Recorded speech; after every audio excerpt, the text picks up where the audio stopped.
Bem-vindo ao projeto Bíblia 365 Dias. Estamos juntos nessa jornada de fé, compromisso e transformação espiritual, lendo a Bíblia toda em um ano. A cada dia mergulhamos em porções da palavra que fortalecem nossa fé, renovam nossa mente e nos aproximam mais da vontade de Deus. No devocional de hoje, dia 95, 3 de abril, vamos refletir sobre Números 35, Números 36, 1, 13, 1 Coríntios 3 e 4 e Salmo 49, 17. São passagens que falam sobre justiça, herança, unidade no corpo de Cristo e a fidelidade de Deus mesmo em meio às lutas.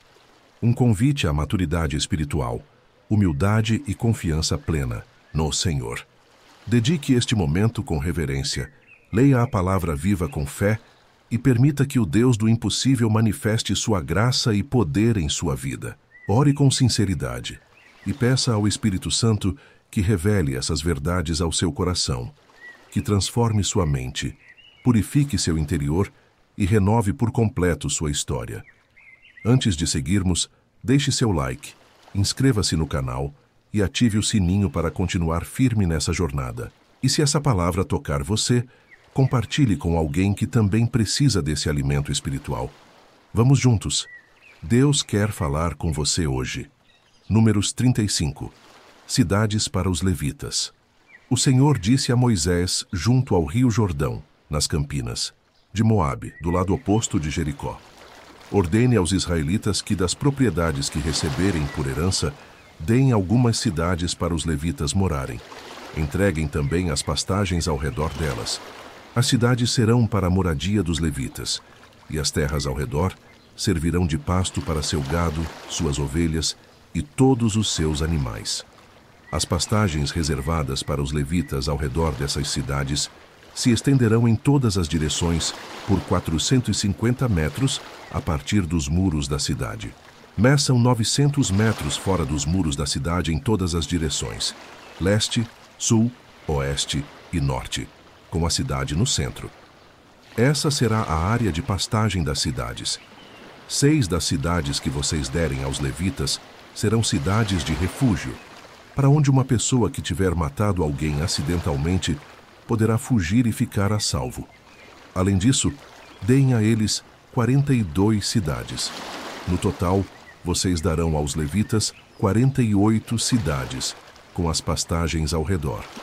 As cidades virão da herança dos israelitas. As tribos maiores darão mais cidades aos levitas, enquanto as tribos menores darão menos cidades. Cada tribo entregará propriedades de forma proporcional ao tamanho do território que receber. As cidades de refúgio. O Senhor disse a Moisés: dê as seguintes instruções ao povo de Israel quando atravessarem o Jordão para entrar na terra de Canaã.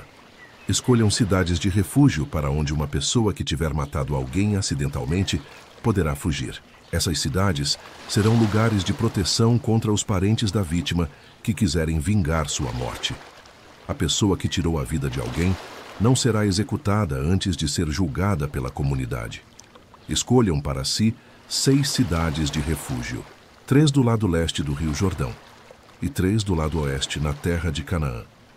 Essas cidades servirão para proteger os israelitas, os estrangeiros que vivem entre vocês e os que estiverem de passagem.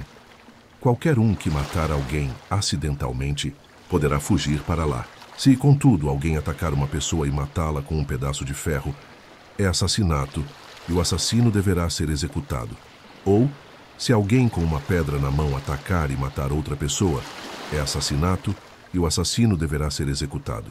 Ou ainda, se alguém atacar outra pessoa e matá-la com um pedaço de madeira, é assassinato e o assassino deverá ser executado. O parente mais próximo da vítima é responsável pela execução do assassino. Quando o encontrar, o vingador deverá executar o assassino.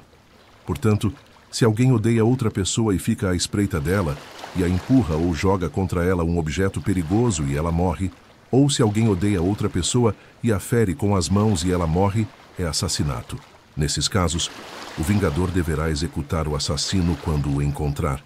Se, contudo, alguém empurrar outra pessoa sem ter demonstrado anteriormente nenhuma hostilidade, ou jogar algo que acerte a pessoa acidentalmente ou sem intenção, deixar cair sobre ela uma pedra grande, embora não fossem inimigos, e a outra pessoa morrer, a comunidade usará as seguintes normas para julgar entre o acusado e o vingador, o parente mais próximo da vítima.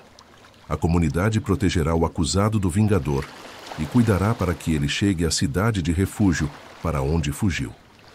Ali, ele ficará até a morte do sumo sacerdote, que foi ungido com o óleo sagrado. Se, contudo, o acusado sair alguma vez dos limites da cidade de refúgio e o vingador o encontrar fora da cidade e o executar, essa morte não será considerada assassinato. O acusado deveria ter ficado dentro da cidade de refúgio até a morte do sumo sacerdote. Depois da morte do sumo sacerdote, porém, o acusado poderá voltar à sua propriedade. Essas são as prescrições legais a serem cumpridas de geração em geração, onde quer que morarem. Todos os assassinos deverão ser executados, mas apenas se mais de uma testemunha apresentar provas. Ninguém será executado com base no depoimento de apenas uma testemunha.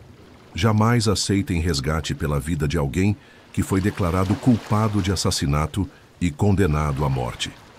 Os assassinos deverão sempre ser executados e jamais aceitem resgate de alguém que fugiu para uma cidade de refúgio, permitindo com isso que o acusado volte à sua propriedade antes da morte do sumo sacerdote.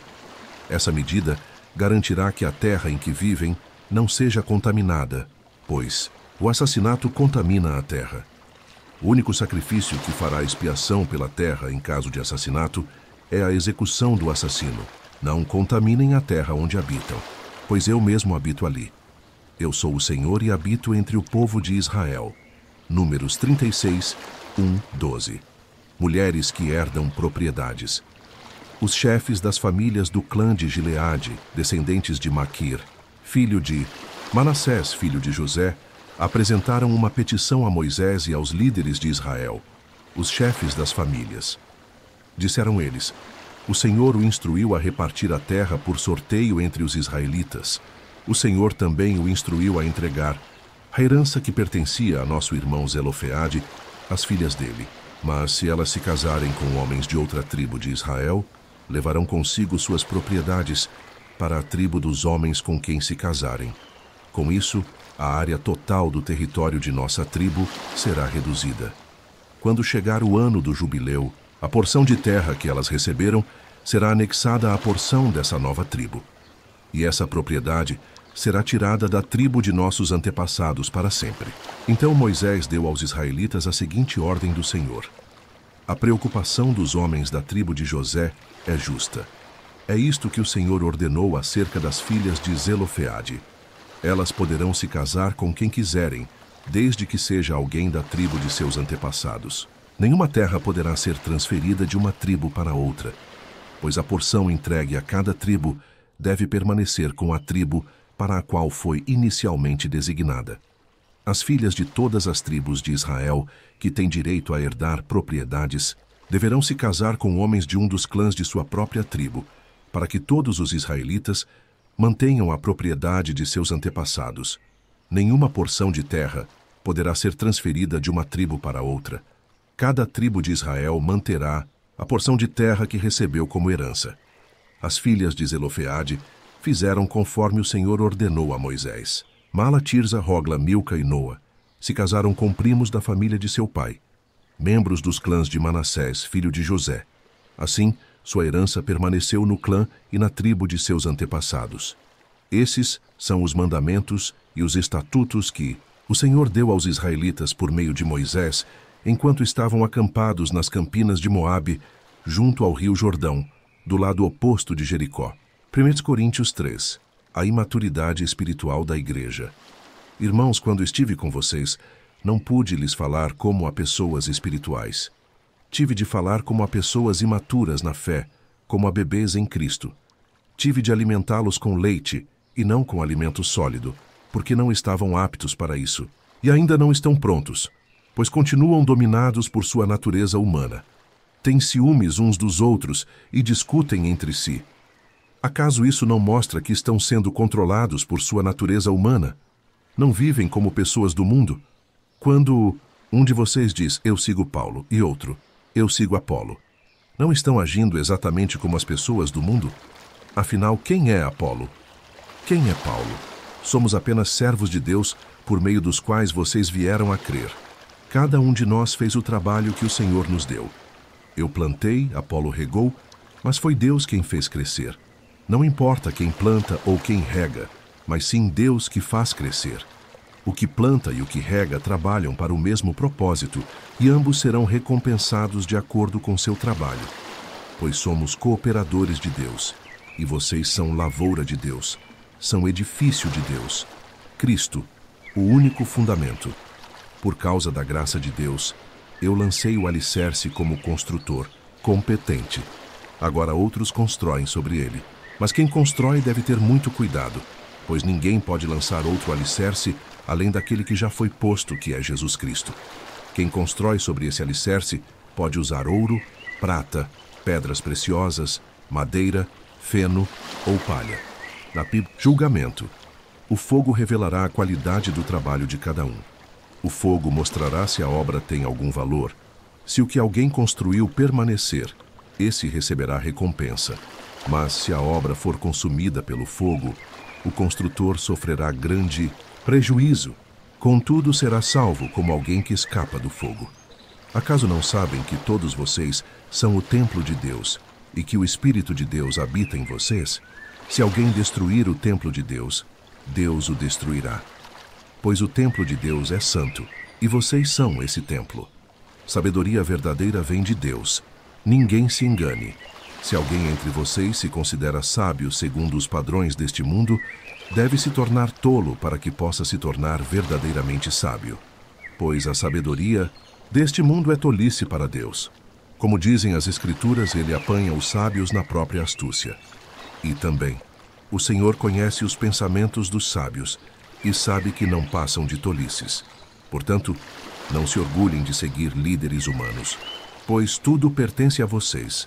Paulo, Apolo, Pedro, o mundo, a vida, a morte, o presente e o futuro.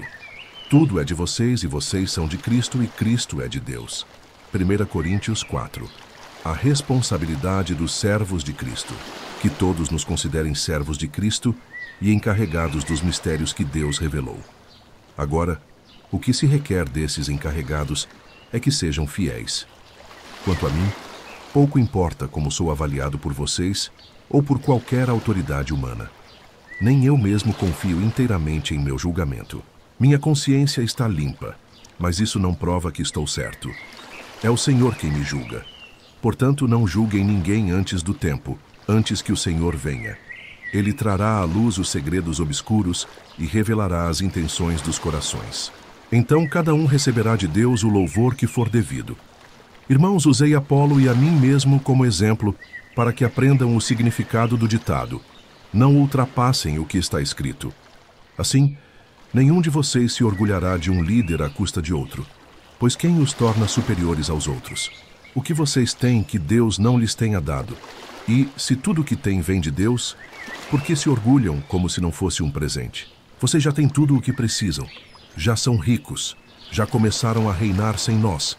Quem dera estivessem mesmo reinando, para que nós também reinássemos com vocês.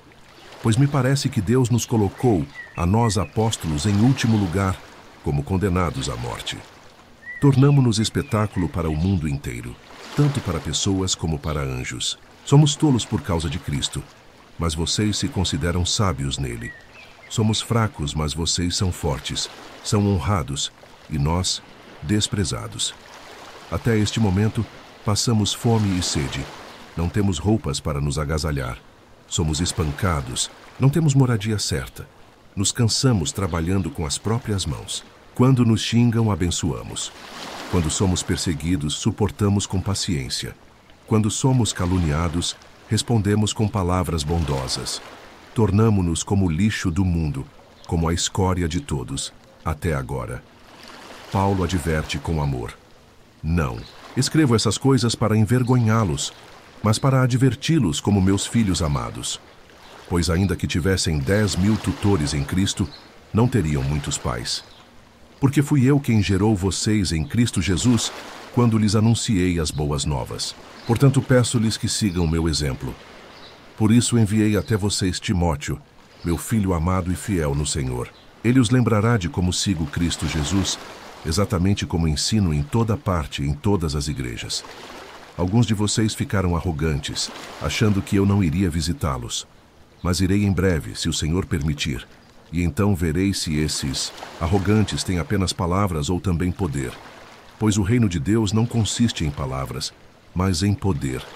O que preferem?